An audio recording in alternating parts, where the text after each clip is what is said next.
like a long time, but believe me, it will be going racing very, very soon. Final checks underway for a lot of the teams and the drivers, some last-minute configurations, some words of encouragement, and of course, getting themselves in the zone. 6 hours is no easy feat. It's not 24 hours, but 6 hours of endurance racing is not easy on any level. We'll talk our way through the entire field very shortly because, of course, we have plenty of star talent here this weekend. So why don't we start with the front row of the grid, which, of course, is shared by Haas RT, who will line up in second position, but on their left-hand side will be the 911 of Harry King, who will start that car. He was the man that put the quickest time in to bring their average down during the qualifying sessions, and that really played dividends for them because they came in with a 155.224. They were almost a full second faster compared to the Audi R8 that's alongside them, who qualified with 156.140.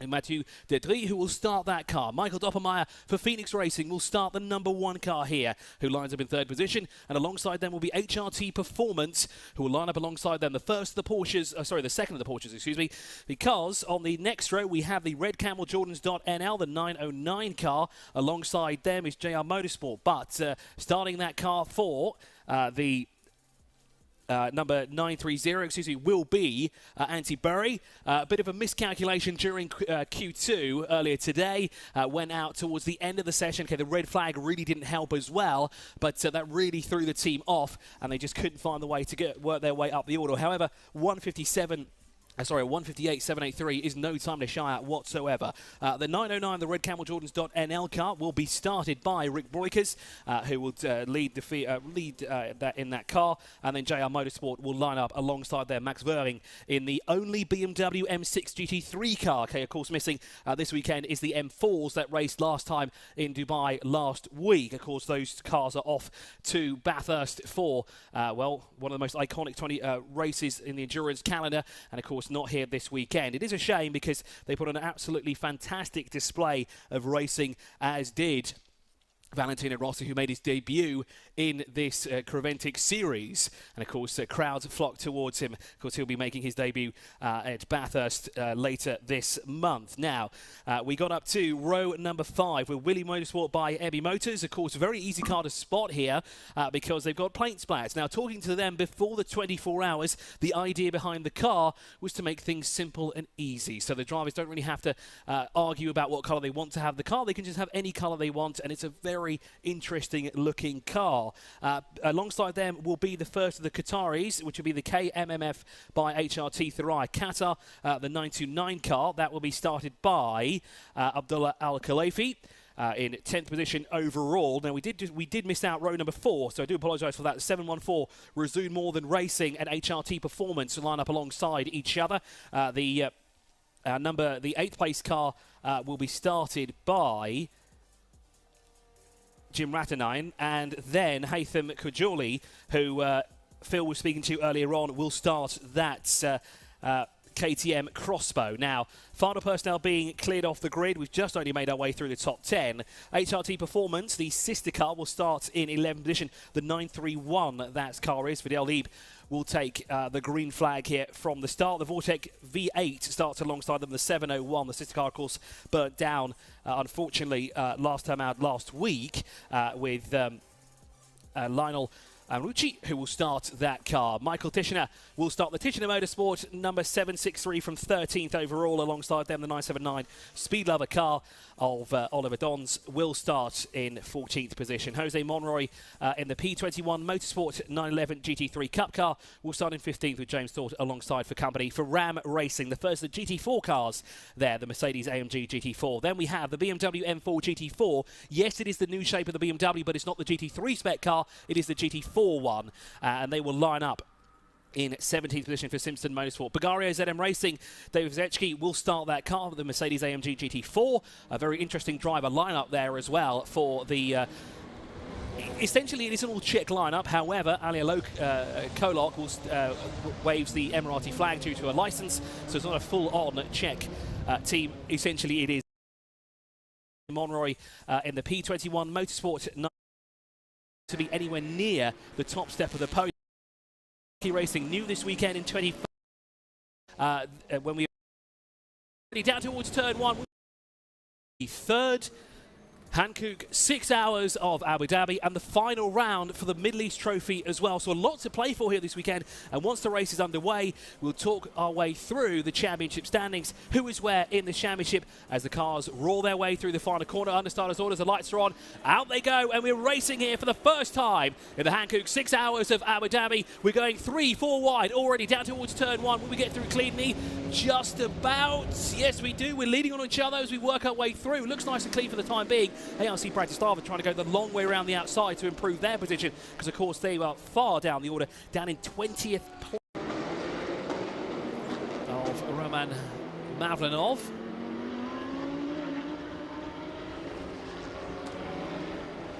It's Jose Monroy. He was in battle with Ted Van Villay, Michael Tischner and Fidel Lee, but it seems to have dropped back from that battle for the time being. Now, this is interesting because he's got the Vortec V8 tucked in behind him, and of course this is now for third place overall in GTX. Now, those two are separated by 1.1 seconds to the good between the two of them, and it seems to be, and unfortunately with Jose Monroy dropping back from that battle with the 939, 763 and 12, he's now dropped himself into the clutches of the 701 of Lionel Amrucci.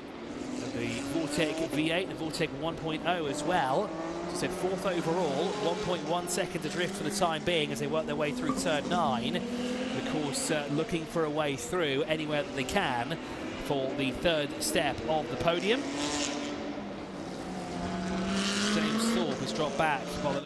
We have the Bulgaria ZM racing car in as well. Be interested to see if Adam Lachko or Alia Kolok get behind the wheel of that car. There was the 91 can't get out because the 911's in the way. They've got to give way to the 416 as they both head out of pit lane. So all those ones, the 416 is down into the airbox. And there looked to be a slow stop as well for the 721, Phil, there. That Porsche came in much earlier compared to the rest. They were struggling with something on that car. I'm not quite sure what it was as we got moved out of the way very quickly because all of those pit stops happened in sequential pit boxes. So we basically had 4 cars nose to tail. Thank you for the update, Phil, there in a very busy pit lane. As now Joel Sorum gets behind the wheel of the 911. Alpha Delau now behind the wheel of the Herberth Motorsport number 91. Now we have some more driver changes throughout the field. Chris Hillaby is behind the wheel of the number 721. Sven Herberger, who was mighty quick in Q3, is now behind the wheel of the number 1. So what can he do now behind the wheel of the Phoenix racing car? Well, we'll have to wait and see. Mathieu Detry is, though, in the pit lane from the lead of the race, which hands over the 955. Well, the lead of the race for them. Antti Berry will be second, Abdullah Al-Khalifi will be third, and you can see just how much different the cars are. The 992 here able to do a longer fuel mileage window compared to the GT3 cars. It's a bit more conservative when it comes to burning fuel. As Michael Tischner is in, the Vortex V8 701 is in as well. Lionel Amrucci is in. As we said, the GTX race leader, Haytham Kurajoli, is in as well. Ted Van Villay is in, Carl Carvarez is in as well, so another one of the GT4 cars is in the pit lane. They're all in the fueling station at the moment, so very busy fuel stop there at the moment. I thought I saw a car come into the penalty box, but we can just about see it, so there is no car. No, there's no car in the penalty boxes at the moment. It's the 714 rolls past us. Nice. Let's have a look at what the Vortex people are doing. Well, they're having a look again at the right rear of the car. Yep. Now, the engineers were shaking it around a little to see what it is. So maybe there's a vibration on the right rear of that car. Now, we're used to seeing that on the Audis, but not the Vortex cars. So that's a new one down here on pit lane for us. Indeed, third pit stop for the Vortex. They're doing a driver change down there, Chris. Philip Bonnell was at the wheel. We'll see when they go across the line. He's on his out lap now. 58 laps completed, running 4th in the GTX category in the Vortex. Unfortunately, they lost their sister car in the evening at the 24 Hours of Dubai. A nasty fire burnt that one to the ground, literally. But not sure if they could get many parts out of that. All good? Yeah, you want to have a quick chat about that previous thing you just had? Yeah, why not? Talk about it.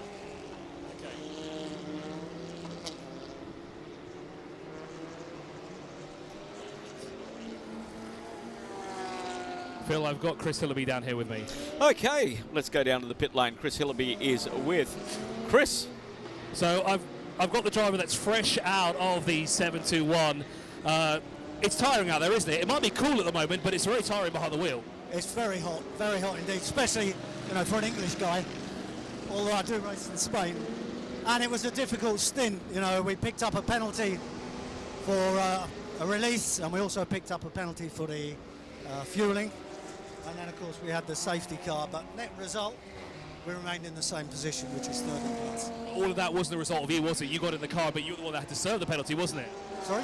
You were the one that had to serve the penalty, wasn't it? Yeah, but that's the way it goes. It's endurance racing. Makes sense. So now, how much of a gap has this put between you and your closest rival? Because you were quite in the thick of things, especially with the Vortec, that have also just had their own issues. They've had to come in for an unscheduled pit stop on the right rear. So where's this put you guys at the moment? Well, I think we're going to end up, it depends on the changes that they make and the performance of those drivers. But, we've got our secret weapon to come later in the stint. So I'm out of the car for an hour now and then back in again. And then we've got our secret weapon at the end. What is the secret weapon? Is it your third driver? Berger is still at the wheel of the number 1.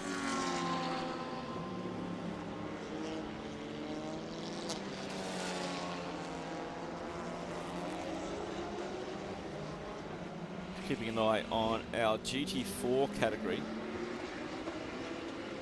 as Phil Keane is still in second place behind the Bagheera ZM racing car. And there is one pit stop between them, that unscheduled pit stop for the Ram racing car due to the issue with the fuel cap, which is something that they didn't really want.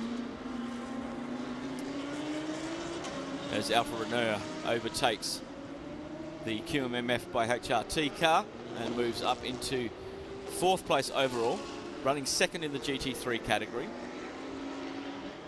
QMF car running in 3rd place in the 992 category, 2nd in the 992 AM.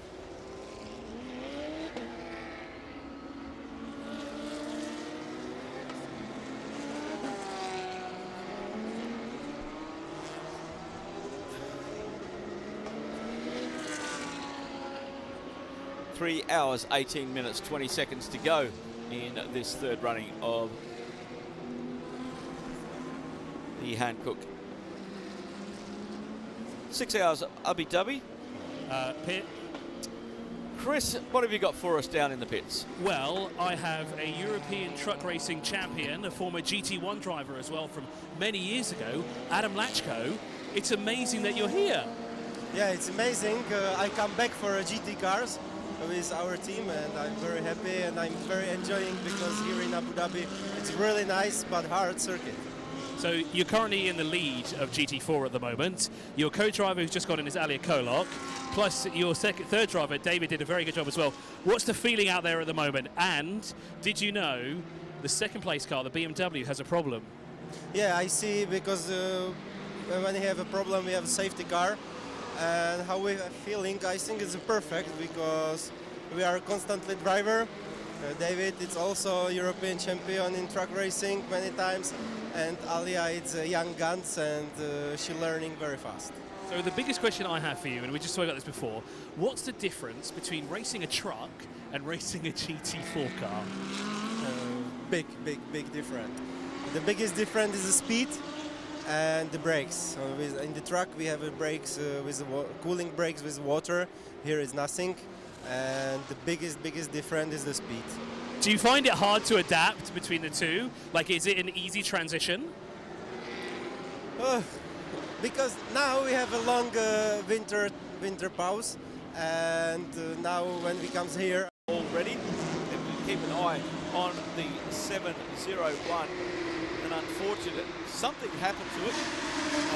They were able to reset it and get it back going again. But what that scare had done has triggered a lot of cars to come in, possibly a little bit early. 1 hour 10, looking at the stint time. Who's still out there with a reasonable long stint under their belt? Well, we know the 992 Cup cars can run almost out to 2 hours at the moment. More at the GT3 cars on their stint. 1 hour 36 for the JR Motorsport car. They've still got a 2-minute penalty hanging over them, 4th in GT3, 9th outright. And 1 hour 39 for the GT3 Pro-Am leader, Phoenix Racing. 4:05 on the sprint car, that from Ram Racing. Phil Keen at the wheel of the leader of the GT4 category. As a lot of people decided that pitting would be a very good idea, and the 701 gets going. Were they on schedule? Were they off schedule? Chris will find out a bit more about that when the cars start rolling from the fuel bay into the pits, and here they come now. Yeah, we have the not the 91 coming towards us, but we have the car that's pitting right next to it. Actually, it is the 91 car, and it looks like Alfred Renauer is getting in. Robert Renauer will get behind the wheel of the car as well. 4 fresh sets of Hankook tyres on each corner. Very quick driver change. He barely caught that at all. He was almost flung out of the car, but it's a very quick stop here for the 91 car, and they're away already. That was blisteringly fast. Very quick indeed. Awesome work from the team as they head out of pit lane. Currently running 3rd in the GT3 category. We also now have the 911 coming into the pit lane as well. There will be a driver change for this car as well. So they stop on the brakes, so the wheel guns go off, up on the dollies it goes, and then the 4 tyres will be changed. Yes, there will be 4 fresh sets of Hankook rubber on each corner. I didn't quite catch who is getting in. Obviously, John Straw will come out of the car. I don't think it'll be Harry King who gets behind the wheel. I think it will be Malachi who will get behind the wheel instead for this driver change. We'll find out momentarily as they work their way out of pit exits, but I did spot the initials A on the jumpsuit and the helmet, so I do believe it's Malachi who's got behind the wheel of the 911. I'll confirm that once he crosses the timing beacon and make sure he switches his driver ID over. And Audi R8 here with that Porsche 911 car B. So let's see the progress of what Harry can do here. As Renauer continues to lead by a full 2 laps, still a good so far, despite doing the same amount of pit stops here as well. So interesting strategies being played out here for the top 3 at the moment. It was actually Harry King's done an additional pit stop compared to them, because he's done 4 pit stops. Well, I mean, the team has done 4 pit stops for Pure Racing, not Harry King himself. He, of course, started the race. This is the second time he's got back behind the wheel. As the Ram Racing car there of Phil Quaife flashes the lights on the one of the TCR cars. I think it's the 121. Yes, it would be the 121 car there, to signify that he wants to come through and to move out of my way, because I don't want to fight you at all. I just want to move through and pass. Because, of course, I need to put a decent gap between myself and my closest rival, because, of course, David Vesky is his closest rival in the 416 at the moment, and that gap is well, it's quite a ways between the two, actually. They were a lot closer earlier on, so I do wonder if David Reski's had an issue somewhere, because he's lost heaps of time here to Phil Quaife in that 416 car, currently in 19th overall here. And that would be the battle for GT4, and unfortunately down to 3 cars here.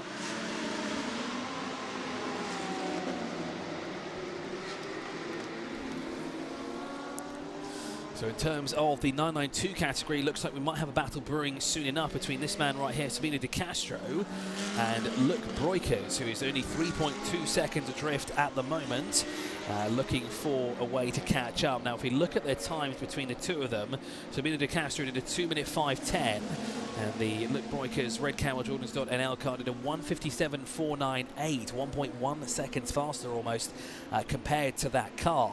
And actually looking at that, as he's actually found a way through, because it looked like when they went through our shot, we saw the 955 go through, and there goes Luc Broikers now. So they haven't indeed traded positions yet. That gap looks to have come down, though, between the two of them, as Sabino Di Castro has done a 2:03.581 on that lap. Now, he has been behind the wheel for quite some time.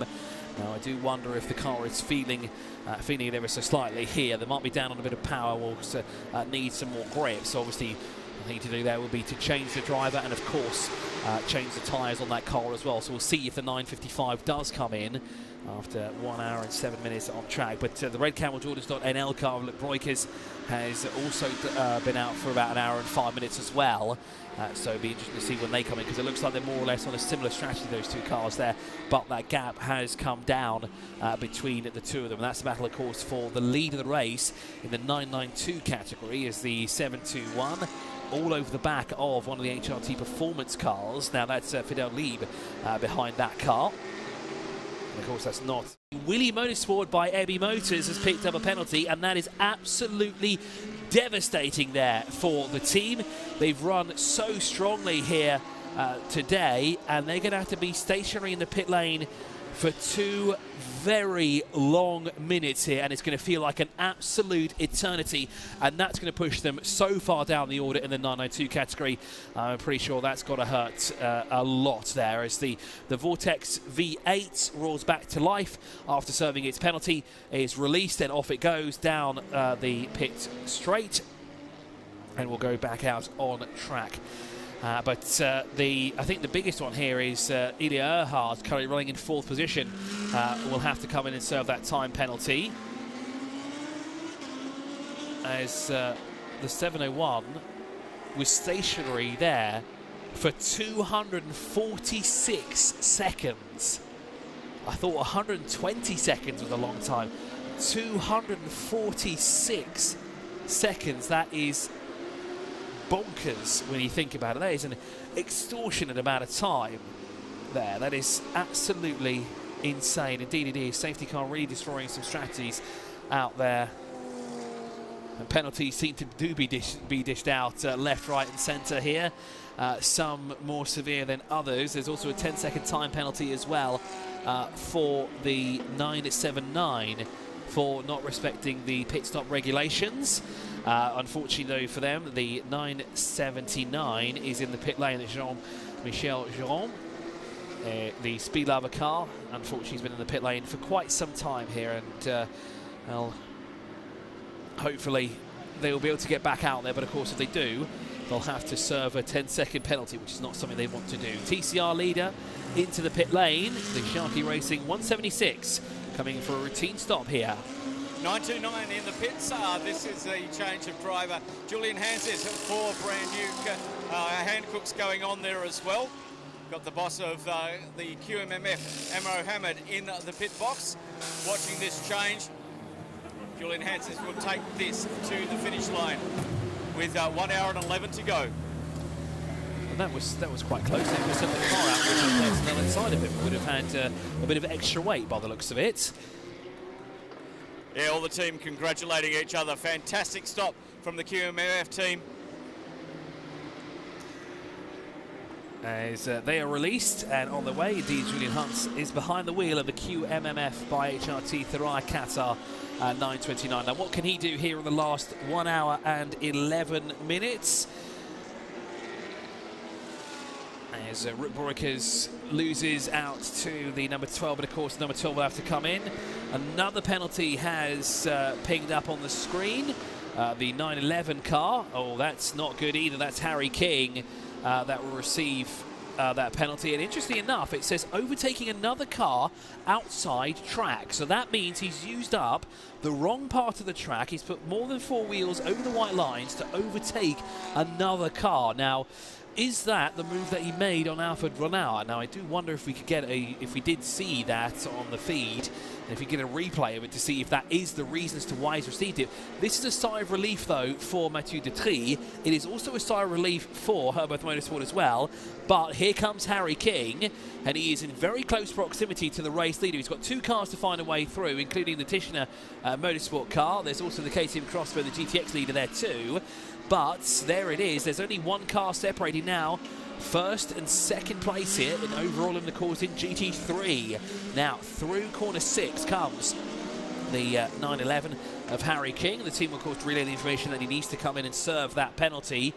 I think they might want to do it sooner rather than later, but let's wait and see. And I say decide to appeal the decision, because I have seen that some penalties gap has come down, and it's 5.6 seconds back as well to Alfred Granau. So if these two start catching back markers in the wrong place, this could play in the hands of the 91 yet again, as it has done all throughout the race, as Dominic Albert now takes the lead in GTX. Moving past Michael Tischner, putting the Tischner Motorsport car now down into 14th overall and second in class.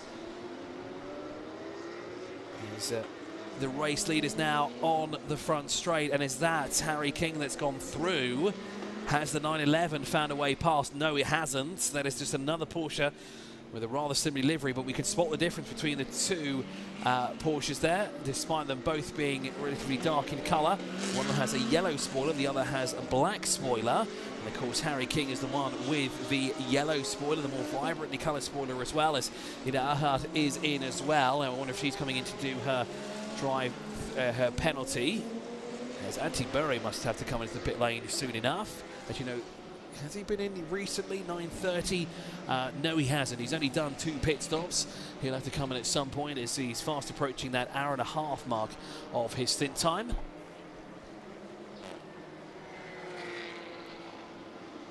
So both the 1 and the 12 are both into the pit lane here. Both of them have to do penalties as well that have not been served. I think they'll have to serve them this time around as they're in the pit lane, or they'll have to come through yet again, which of course will put them at a real deficit here. As Earhart was edging closer to the back bumper of Alfred Granau. Now, where is Harry King and where is the 21 of Mathieu Detry, as they are currently circulating now? Through goes across the line, and it looks like, do we have a lead change? Yes, we do. Harry King is into the lead of the race as Mathieu Detry is into the pit lane. So Pure Racing back out in front. Alfred Granau are now up into second position. Mathieu Detry and Phoenix Racing both into the pit lane. Here, Mathieu Detry in the pit lane now for the 4th time. Earhart in the pit lane for the 5th time here in the number 1 car. Picking up some fuel. Seb Van Villay also in the pit lane here for the 4th time. They do seem to be in the fueling area. This pit lane is getting a little busier here as the BMW M6 works its way down to its pit stall. Looks like we'll have a driver change for that car. So yes, we will. So that will be Max Verwing, who will get behind the wheel. Door opens, and there we go. I think Phil has got a closer view there of Max getting into the car. Yep, as standard stop, 4 tyres, everything being done. As he gets behind the wheel. Not a huge rush going on for this one. Very, very practiced, very, very processed. Lovely looking car, still looking in fantastic condition. Been out on the track for nearly 5 hours and it looks totally untouched. Yeah, there's not a lot of rubber pickup either on the front bumper of the car. So he must not be as close to cars as we first thought, because of course that's where all the rubber will come from, wouldn't it? Being shredded off the rear tyres. And there they go. And off goes the BMW M6. Max Verwing will be behind the wheel of that car. Now they do need to come in and do a penalty though at some point. Unless they really want to ride it out all the way to the end. Another car being done. Yeah, they've got to do the big penalties before 30 minutes before race end. It's a 930 heads down for their stop. So 9:30 is in the Antti Burry. So they've refueled the car, and I have a feeling a Finnish driver will get back behind the wheel. Yeah, 4 tyres going on that one.